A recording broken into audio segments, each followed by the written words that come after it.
Hi friend, मैं सार कुमार आप सभी का स्वागत करता हूं आपके चैनल एसपीजा पे। और मैं आज आप लोगों को एक्सरसाइज 13 का जितने भी सूत्र होते हैं, जो क्षेत्रमिति से संबंधित सूत्र होते हैं, वो आज मैं आप लोग को बताऊंगा और अच्छे तरीके से सिखाऊंगा। क्योंकि मैं हर एक चैप्टर के पहले आप लोग को उसका बेसिक बता देता हूं, जिससे आपको वो चैप्टर अच्छे तरीके से समझ में आ जाए, यानी कि वो चैप्टर क्या होता है और नहीं होता है, कैसे उस चैप्टर को अच्छे तरीके से समझा जा सकता है और बनाया जा सकता है। तो वही चीज़ मैंने इस चैप्टर में भी किया हूँ, जो पहले उसका सूत्र बताएंगे आप लोग को, जिससे आपका भी कंसेप्ट क्लियर होगा और अच्छे तरीके से आपको प्रत्येक जब हम प्रश्न करेंगे तो उसमें आपको समझ में आएगा। तो चलिए हम जानते हैं जो ट्रायंगल्स, मैं वही सूत्र इसमें आप लोग को इंक्लूड करके बताया जा रहा हूं, जो कि आपको वो चैप्टर क्लास 8 से संबंधित है।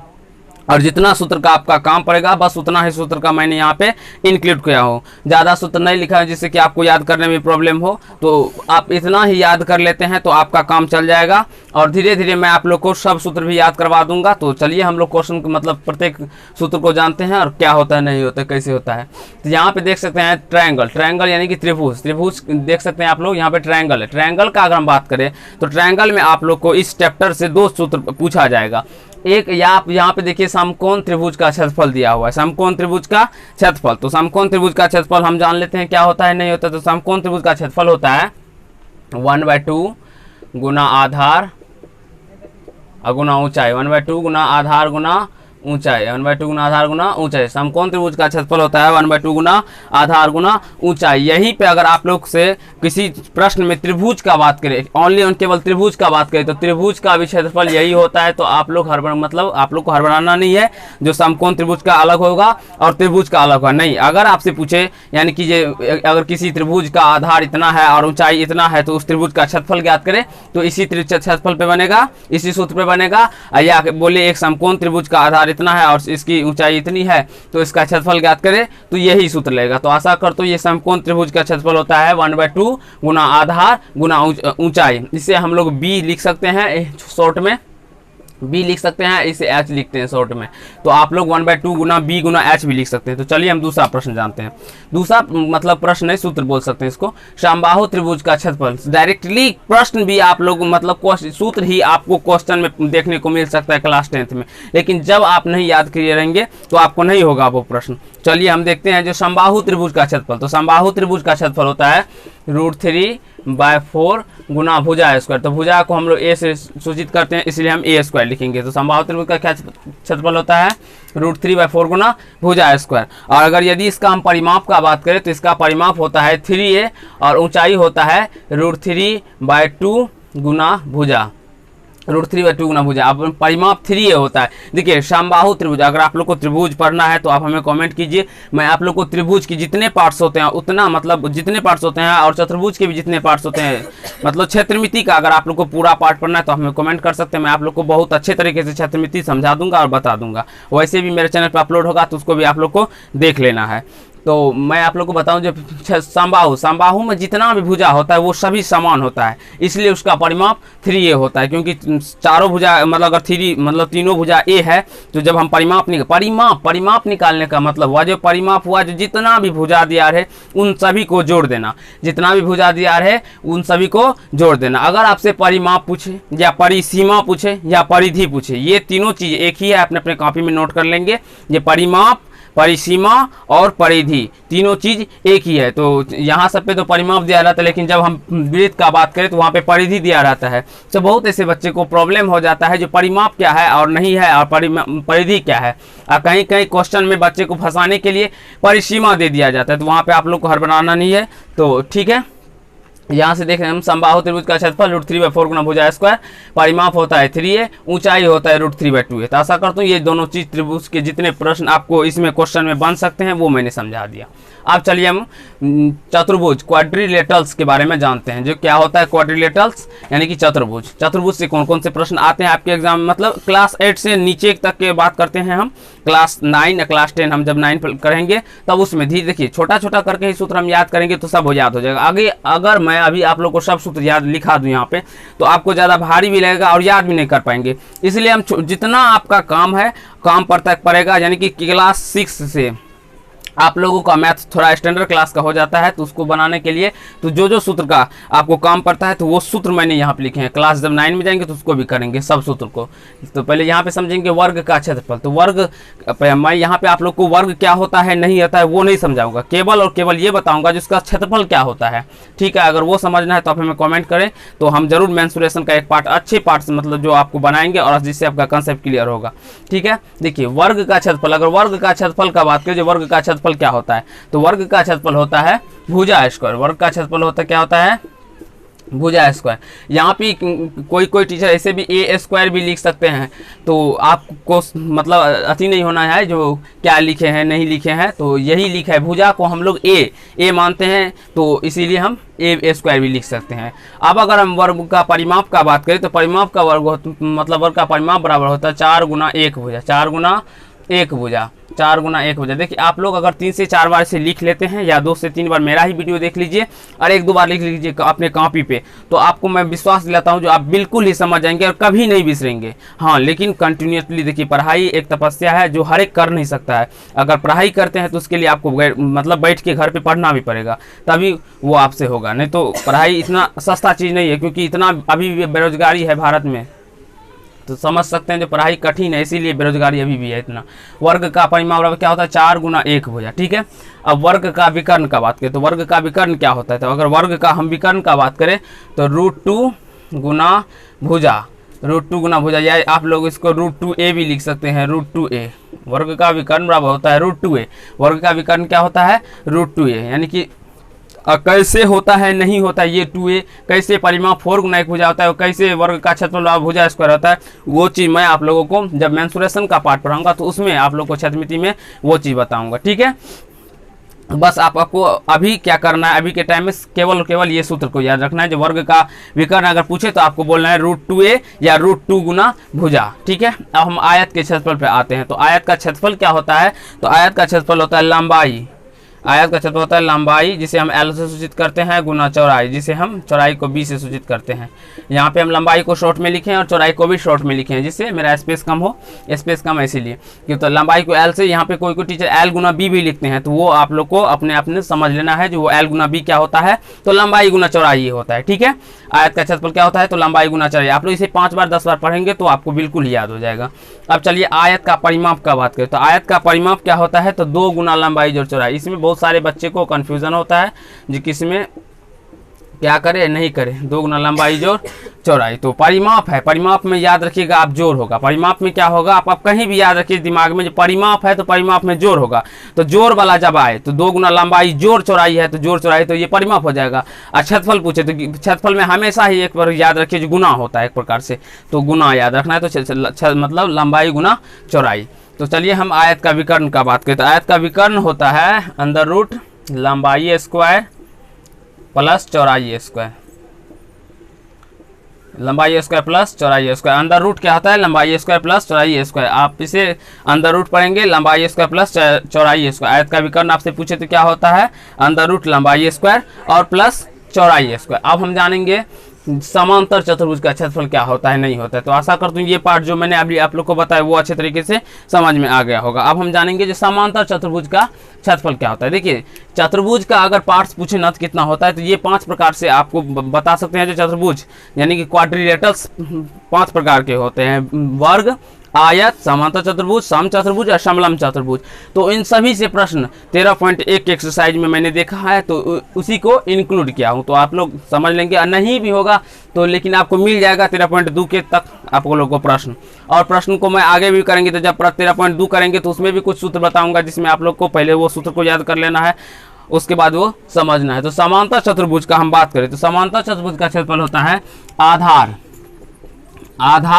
गुना ऊंचाई। समांतर चतुर्भुज का क्षेत्रफल होता है आधार गुना ऊंचाई। समांतर चतुर्भुज का आधार गुना क्षेत्रफल क्या होता है, आधार गुना ऊंचाई। डायरेक्टली इसे आप क्या लिख सकते हैं, B गुना H। ठीक है, यहाँ से आप इसको B के क्यों लिखते हैं, क्योंकि बेस होता है, आधार का इंग्लिश होता है बेस, BASE। बेस मीन्स आधार, और ऊंचाई हाइट, तो हाइट का होता है ऊंचाई, तो B गुना H हो जाएगा। ठीक है, अब यहाँ से हम सम चतुर्भुज का क्षेत्रफल का बात करें तो सम चतुर्भुज के क्षेत्रफल का बात करें तो सम चतुर्भुज का क्षेत्रफल क्या होता है, तो वो देखिए सम चतुर्भुज का क्षेत्रफल होता है 1/2 गुना पहला विकर्ण गुना दूसरा विकर्ण। ये भी आप बोल सकते हैं या पर 1/2 गुना विकर्णों का गुणनफल। विकर्णों का गुणनफल क्या होता है? 1/2 गुना पहला विकर्ण गुना दूसरा विकर्ण। आप लोग देख सकते हैं, यानी कि समचतुर्भुज का क्षेत्रफल होता है 1/2 गुना पहला विकर्ण गुना दूसरा विकर्ण, ठीक है।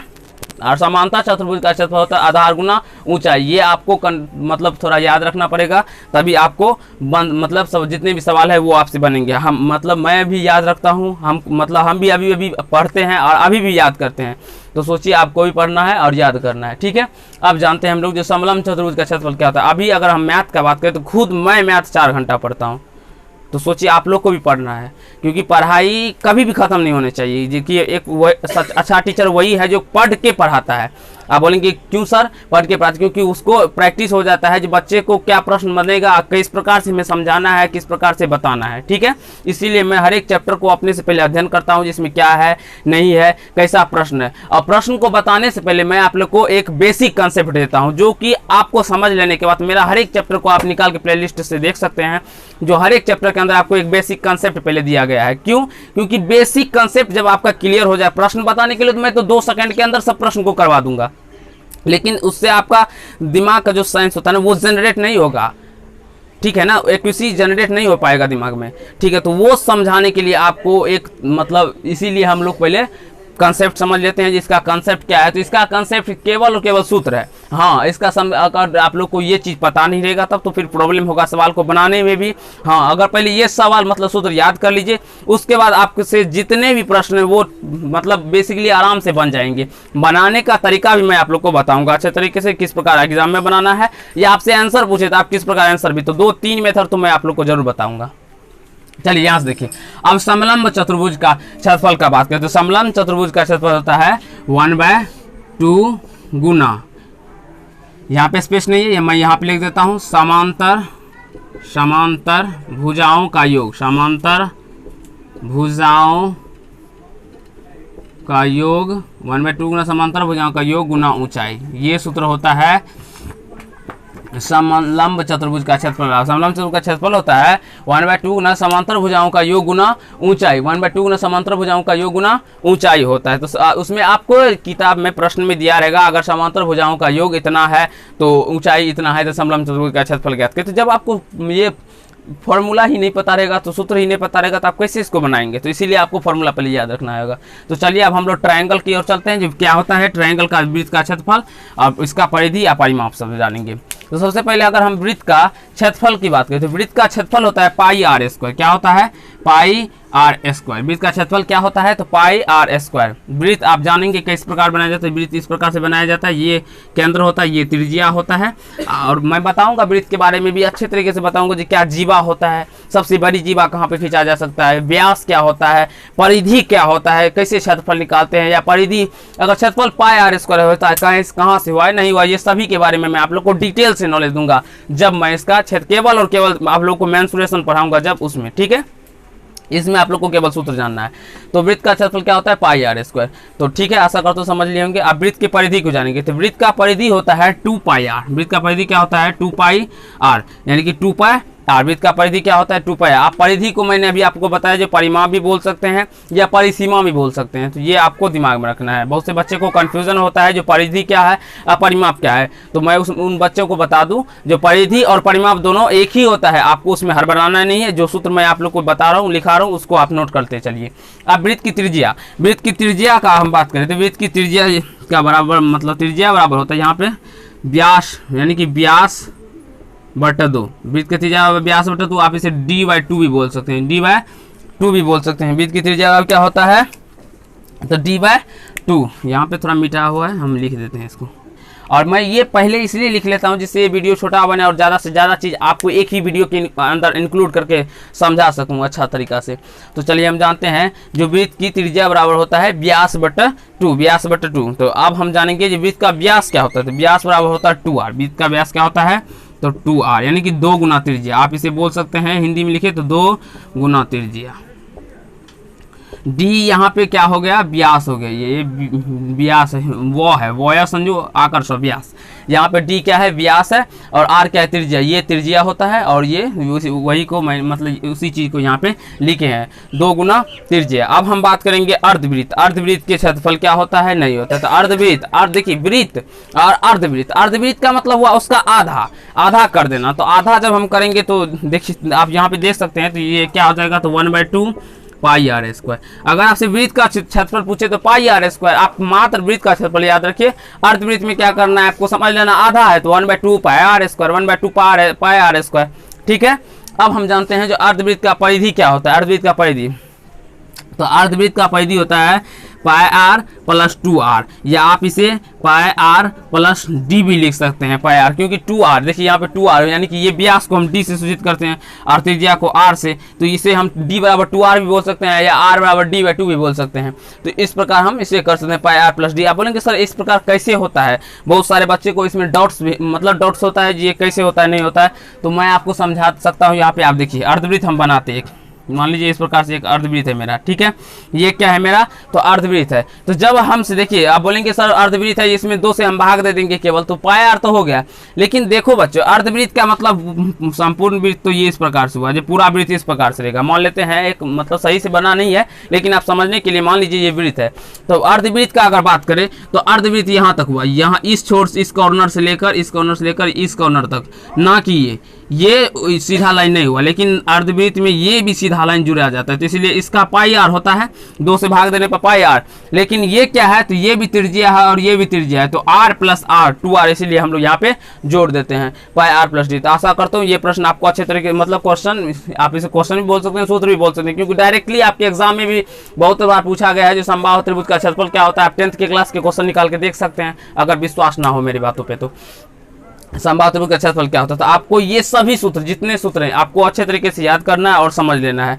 और जब हम आप इसके बाद पार्ट 2 में डायरेक्टली 13.1 के जितने प्रश्न होते हैं वो सॉल्व करेंगे और प्रत्येक प्रश्न को अच्छे तरीके से समझेंगे। अगर हाँ आप लोग इसके सूत्र को याद कर लीजिए अच्छे तरीके से, तो आशा करता हूँ ये प्रश्न मतलब ये सूत्र आपको बहुत अच्छे तरीके से समझ में आ गया होगा। तो चलिए हम आप पार्ट 2 में 13.1 के प्रश्न करेंगे। तो इसके लिए आज के लिए इतना ही करते हैं, धन्यवाद।